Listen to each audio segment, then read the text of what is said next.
What's up, y'all? This is my 2014 Mustang V6.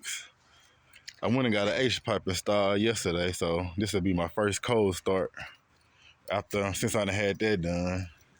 Damn cats, neighbor cats will be all up on my doggone car, man. It's just ridiculous. But anywho, I got shorty hitters, muffler delete, 4-inch tips, and the H pipe. Oh yeah, and cold air intake, and the MPT tune. So what I have done so far. So let's get to this cold start.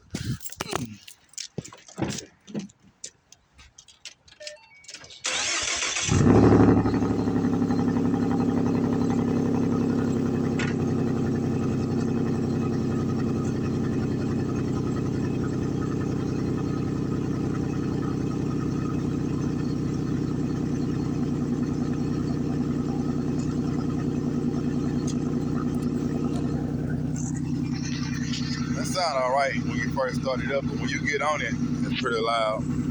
Y'all like and subscribe and have a good day.